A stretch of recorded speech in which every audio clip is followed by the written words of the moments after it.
Assalamualaikum warahmatullahi wabarakatuh. Selamat berjumpa kembali Bapak Ibu. Kali ini kita akan melanjutkan pembahasan kita mengenai manajemen web server. Dan ini adalah topik terakhir dari topik yang telah kita rencanakan mengenai pengelolaan web server, yaitu tentang keamanan website dan keamanan web server. Baik Bapak Ibu, kita mulai saja. Berbicara tentang keamanan, ini tentu isu yang sangat hangat sekali di dunia IT ya, karena ini terkait dengan data-data yang tersedia ya. Jadi ketika kita berbicara tentang keamanan komputer atau keamanan server itu sendiri, khususnya terkait dengan web server dan website, tentunya itu bukan berdiri sendiri ya, tidak hanya websitenya saja. Ada beberapa faktor yang berpengaruh terhadap pengelolaan website itu sendiri atau web server itu sendiri. Pertama tentu dari sisi servernya. Ya, untuk menjamin keamanan server tentu kita perlu treatment treatment khusus dari server. Bapak Ibu tidak perlu khawatir, ini adalah tugas dari kita di LPTIK, khususnya di tim jaringan mengenai keamanan server. Jadi bagaimana keamanan jaringan, keamanan servernya, kemudian juga keamanan autentikasinya dan sebagainya, ini sudah diatur atau sudah ada tindakan dari tim network atau tim jaringan kita di LPTIK. Kemudian ada terkait dengan pengembangan website atau website application security-nya.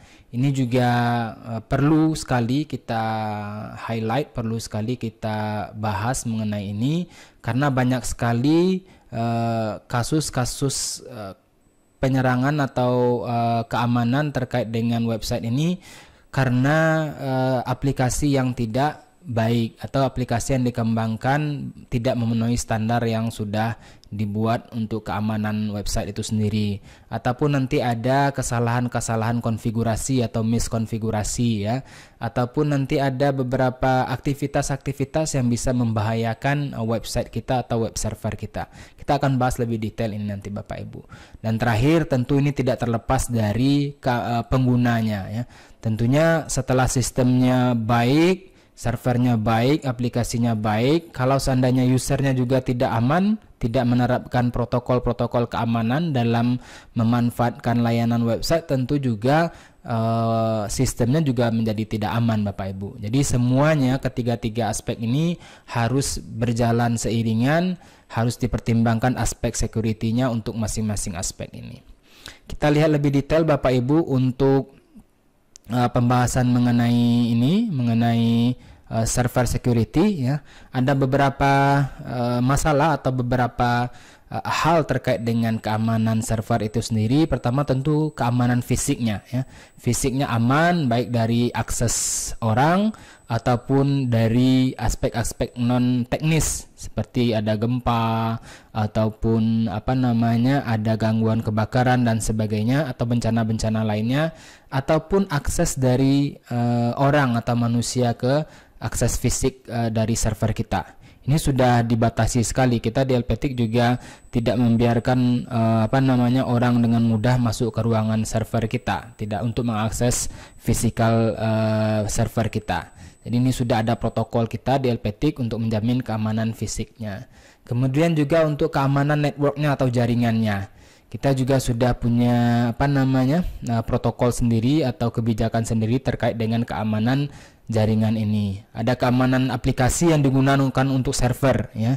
Jadi di server itu nanti kan juga ada aplikasi-aplikasi yang menunjang proses atau menunjang fungsi-fungsi pengelolaan server.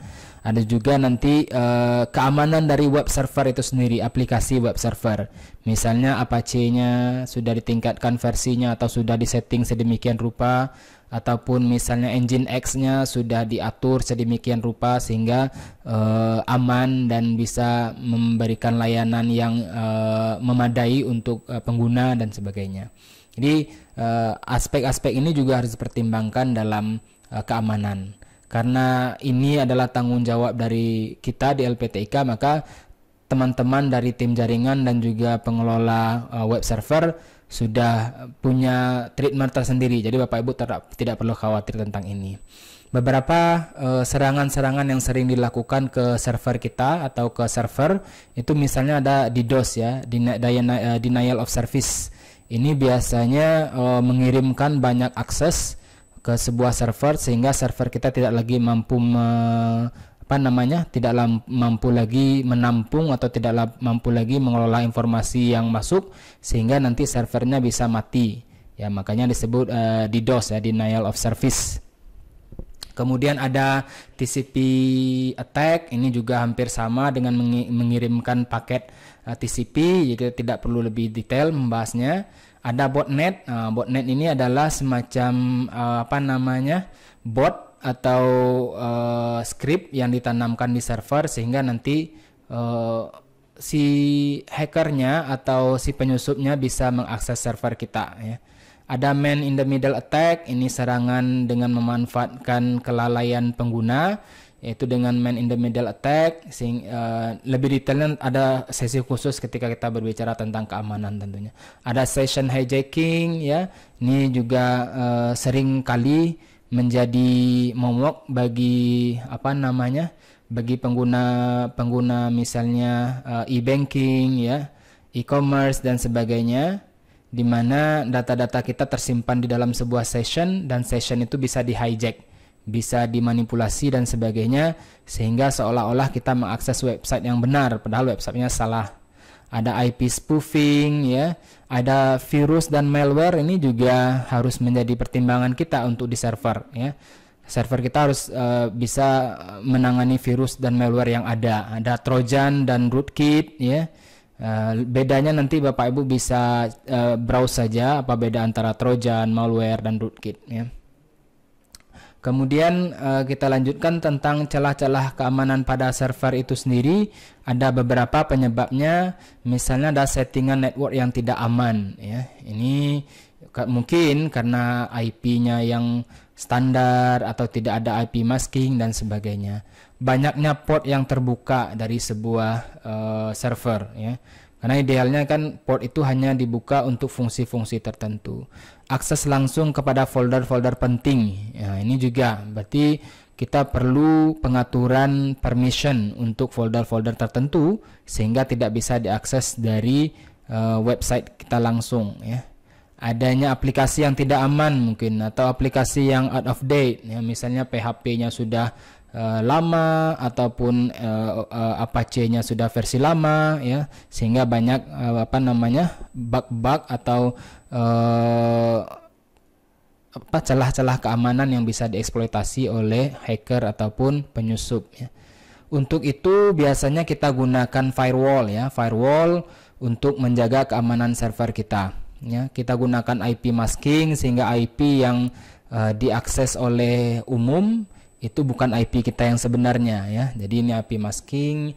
Ada kita update selalu aplikasi yang kita gunakan, kita manajemen, kita manage port yang ada, kita hanya membuka port-port yang dibutuhkan saja, tidak semua port yang kita buka, hanya port-port yang dibutuhkan saja.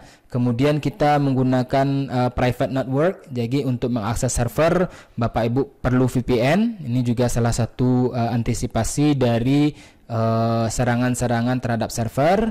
Kemudian tentunya di server kita juga ada antivirus yang digunakan untuk menangkal virus-virus, malware, trojan dan adware dan sebagainya yang bisa mengancam keamanan dari server kita. Oke, berikutnya kita lanjutkan dengan keamanan aplikasi Bapak Ibu.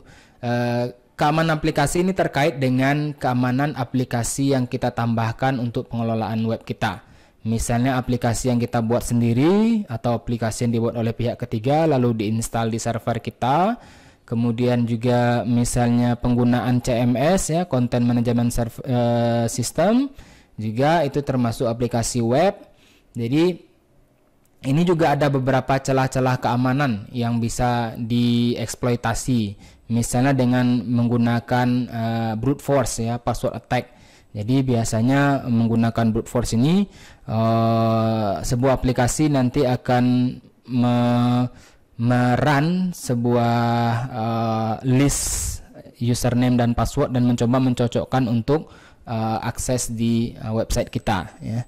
Jadi oleh karena itu tentunya Bapak Ibu harus menggunakan password dan username yang unik ataupun yang susah lah ya, sehingga nanti susah untuk dihack atau di crack ya. Kemudian ada SQL injection, ini juga sangat umum sekali, di mana aplikasi itu bisa diinjek SQL-nya untuk mengetahui username, untuk mendapatkan username dan login ya. Ada cross script ya, cross script tag ini untuk mengirimkan script tertentu sehingga bisa memodifikasi halaman website kita ya. Ada database flooding, ini adalah bentuk flooding kepada database kita. Jadi database kita ditambahkan dengan entry-entry yang sangat banyak sekali sehingga membebani server kita sampai mungkin jutaan bahkan puluh jutaan entry ya, sehingga tentu ini sangat membebani server sehingga nanti juga aplikasinya bisa kolaps. Kemudian web yang tidak update ya, tidak update artinya mungkin sekarang sudah menggunakan PHP 8 sementara aplikasi kita masih dikembangkan dengan PHP versi 4 atau versi 5. Itu sangat tertinggal sekali dan sudah banyak sekali di internet beredar exploit yang bisa digunakan untuk penetrasi kepada aplikasi-aplikasi yang dikembangkan PHP versi 4 atau versi 5 ya. Begitu juga dengan CMS yang kita gunakan ya, mungkin kita menggunakan masih model 2 padahal sekarang sudah model 3 atau model 4 ya. Kemudian ada misalnya WordPress-nya versi lama sekali ya, versi 3 misalnya, sekarang sudah versi 5 ya. Oleh karena itu perlu ya proses update secara reguler ya. Kemudian adanya malware, trojan, rootkit, virus, adware dan spyware dan sebagainya ini, wareware ini ya, ini adalah semacam program atau script yang sangat mengganggu sekali aplikasi kita ya. Tentunya bisa digunakan oleh berbagai pihak sebagai jalan masuk untuk mengakses ke server kita. Misalnya trojan ya. Trojan ini adalah semacam aplikasi yang ditempelkan di aplikasi lain ya. Jadi ada semacam backdoor yang ditampilkan sehingga nanti dengan trojan ini bisa mengakses server ya. Semacam membuka kuncinya dari dalam, kira-kira seperti itu. Ada virus, ada adware ya, iklan-iklan yang muncul tidak kita inginkan ini ya. Ini keamanan web juga. Oke, berikutnya beberapa celah keamanan yang terjadi itu karena aplikasi yang dikembangkan tidak sesuai standar ya. Mungkin seharusnya kan di dalam pengembangan sebuah aplikasi ataupun sebuah sistem informasi ada tahapan-tahapannya. Ada tahapan pengembangan, tahapan implementasi, kemudian ada tahapan untuk pemeriksaannya, kira-kira seperti apa, sudah layak atau tidak untuk digunakan ya. Sementara itu kebanyakan aplikasi yang dikembangkan saat ini, aplikasi yang dikembangkan internal kita misalnya di UNAN itu tanpa melewati tahapan ini ya, sehingga nanti mungkin saja masih ada celah-celah keamanan yang mungkin belum ditutup oleh programmernya. Misalnya masih bisa diinjek dengan SQL, masih bisa dilakukan cross script dan sebagainya ya. Jadi ini perlu kita perhatikan ketika kita menginstal atau membuat aplikasi secara mandiri. Kemudian kalau seandainya misalnya CMS ya, CMS mungkin aplikasinya sudah tertinggal, out of date, ini kita perlu update. Kemudian autentikasi dan enkripsi yang tidak aman ya. Jadi kan dalam dunia web itu pertukaran data itu digunakan semacam enkripsi ya, apakah menggunakan MD5, SHA-4, SHA-3 dan sebagainya. Ini kalau bisa aplikasi-aplikasi itu sudah menggunakan enkripsi data seperti ini.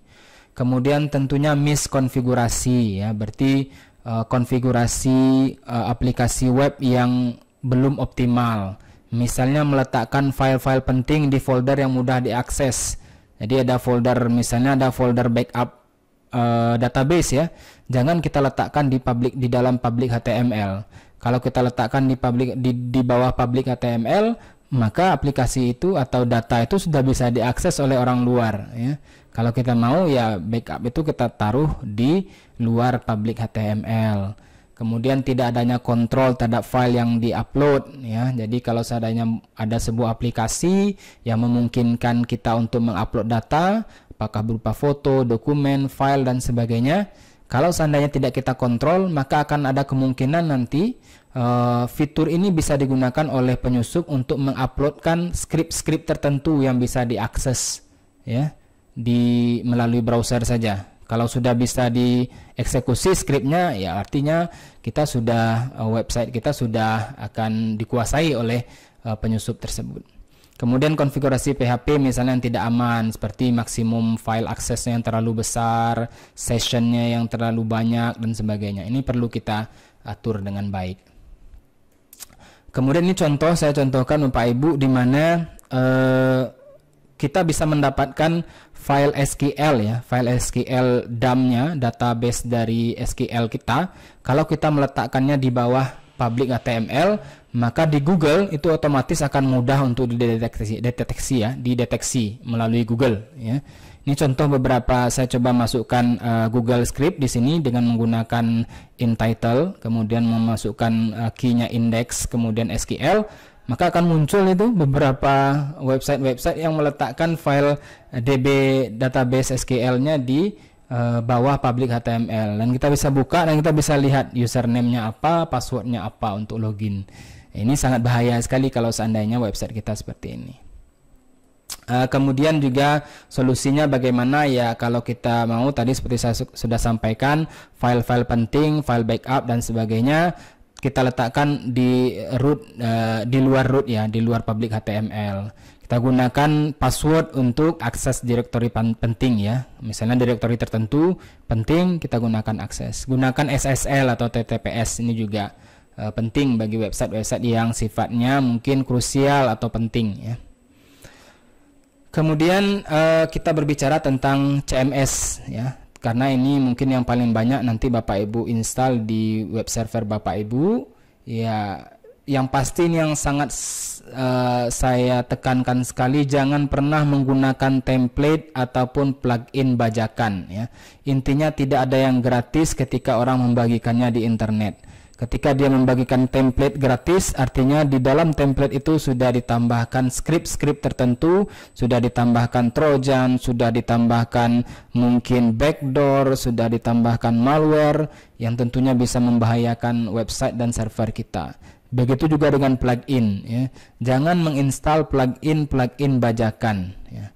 Karena sama halnya dengan template, ada kalanya nanti plugin itu sudah ditempel oleh trojan ya. Kalau sudah masuk trojannya bisa diakses oleh penyusup ya, dia sudah menguasai seluruh server kita. Jadi pastikan Bapak Ibu jangan menggunakan template dan plugin bajakan.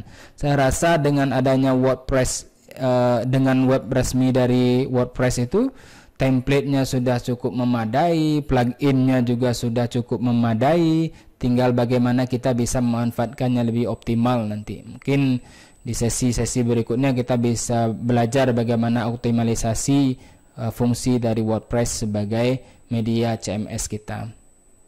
Kemudian gunakan hanya plugin yang dibutuhkan ya. Jangan semuanya diinstal, plugin sepertinya bagus lalu diinstal ya. Kalau tidak butuh jangan ditambahkan. Disablekan fungsi yang tidak penting, misalnya fungsi comment ya. Comment kan kadang-kadang tidak perlu di website kita ya, kita disablekan saja. Karena ada kalanya nanti salah satu tekniknya itu adalah menambahkan skrip di comment ya. Skrip yang sudah bisa dieksekusi ya, misalnya sehingga nanti dia bisa mendeface halaman merubah halaman dari website kita dengan masuk dari komen saja ya.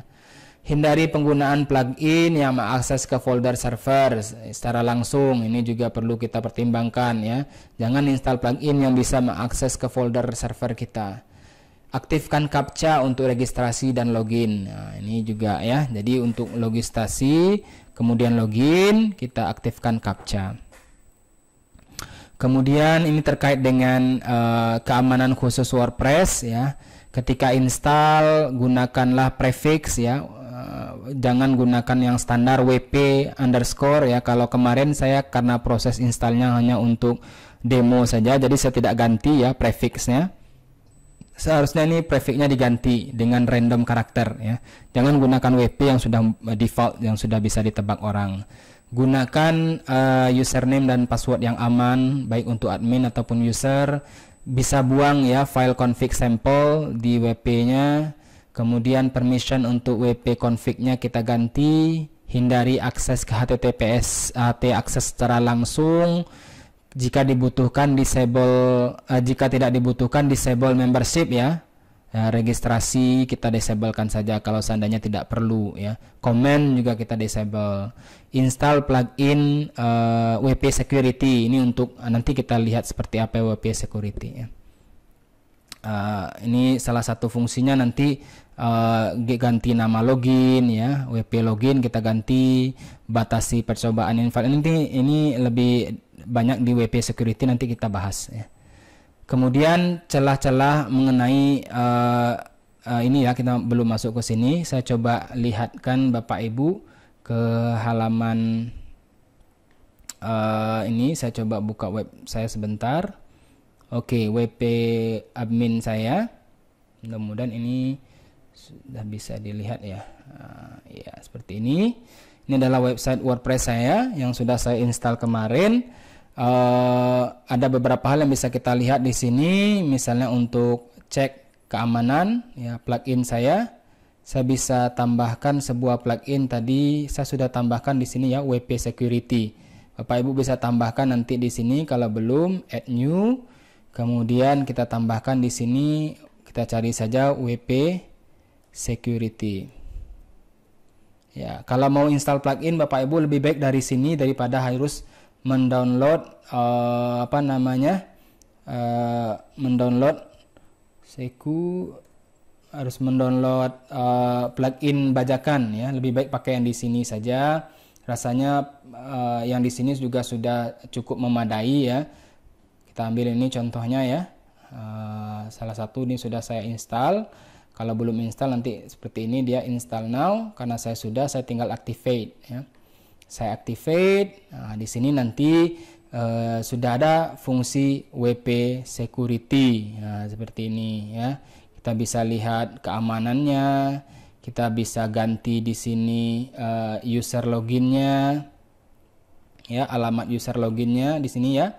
Seperti yang saya jelaskan tadi, maksimum login attempt ya. Timeoutnya berapa ya. Ini tentunya saya tidak akan detail membahasnya di sini ya. Ini ya loginnya dengan IP, kemudian ada misalnya untuk user registrationnya kita bisa disable di sini ya. Kita bisa disablekan. Atau misalnya untuk database-nya, file system security, brute force, scanner dan sebagainya. Ini semua bisa kita manfaatkan Bapak Ibu untuk membantu kita dalam proses mengamankan website kita. Oke, kalau sudah kita lanjutkan dari sini ya, kita lanjutkan. Tadi kita sudah berbicara mengenai keamanan WordPress. Nanti untuk sesi khusus keamanan WordPress mungkin kita punya kelas khusus mengenai WordPress ya. Mudah-mudahan setelah ini kita bisa membahas WordPress lebih detail dan bagaimana kita bisa menggunakan WordPress untuk pengelolaan website. Terakhir Bapak Ibu, kita akan membahas dari sisi user security. Ini juga sangat penting sekali. Seperti yang saya katakan tadi, seaman apapun sistemnya dan sebaik apapun aplikasinya, kalau usernya tidak aware terhadap keamanan ya juga jadi bahaya ya. Misalnya ada virus di laptop, malware, trojan ya, yang bisa mencuri data kita, ada password login yang lemah, ada kita mengunjungi website-website yang tidak aman ya, yang mungkin bisa mencuri data kita. Ini juga hati-hati sekali kita berkunjung ke website. Kemudian unsecure connection ya, misalnya kita mentang-mentang ada wifi gratis kita langsung join ya, ini kadang-kadang bisa menjadi celah bagi orang untuk menjadi MIT ya, man in the middle attack. Dia menjadi jembatan kita ya, sehingga kita apapun informasi yang lewat di internet dan laptop kita, mereka bisa sadap. Hati-hati dalam penggunaan wifi gratis. Untuk solusinya ya gunakan antivirus dan pastikan antivirusnya selalu update. Jangan install aplikasi bajakan. Ya, ini kembali saya katakan tidak ada yang gratis di dunia internet. Kalau mereka buat aplikasi gratisan pasti ada sesuatu, ya. Artinya mungkin ada trojan yang ditanam ataupun ada adware yang ditanam sehingga nanti laptop kita selalu menampilkan iklan-iklan, ya. Itu dari salah satunya dari aplikasi bajakan yang kita gunakan. Hindari membuka spam. Nah, ini juga kalau seandainya ada spam, email-email yang tidak tidak dipercaya, jangan diklik linknya. Karena kalau kita klik linknya, maka otomatis nanti akan di-download virusnya, akan di-download mungkin malwarenya, sehingga nanti ini bisa membahayakan komputer kita. Ya, jadi kita pastikan spam itu jangan kita buka link-link yang tidak jelas, ya. Gunakan password yang rumit, jangan menyimpan username dan password pada file yang bisa diakses oleh orang. Ini kan kecenderungan kita supaya mudah diingat, kita simpan dalam Microsoft Word di laptop kita, ya. Kadang-kadang laptop kita dipakai orang, kemudian kelihatan di sana ada file namanya misalnya file login lagi, ya. Mudah sekali digunakan orang. Nah, jadi pastikan kalaupun seandainya kita mau meletakkan pada sebuah file, maka pastikan file itu sudah terenkripsi atau file itu sudah terkunci sehingga tidak bisa diakses oleh sembarangan orang. Jangan menggunakan koneksi WiFi yang Anda tidak ketahui, ya. Ini mentang-mentang gratis jangan digunakan, ya. Itu saja Bapak Ibu untuk pengenalan keamanan ini. Tentunya ini sangat luas sekali keamanan ini dan tidak bisa kita bahas secara lebih detail dalam satu kali pertemuan. Mudah-mudahan nanti ada sesi khusus kita berbicara tentang keamanan. Terima kasih Bapak Ibu, saya mohon maaf atas kekurangannya. Semoga di pelatihan-pelatihan lain nanti kita bisa lebih dalam membahas satu persatu dari aspek-aspek keamanan ini. Terima kasih. Assalamualaikum warahmatullahi wabarakatuh.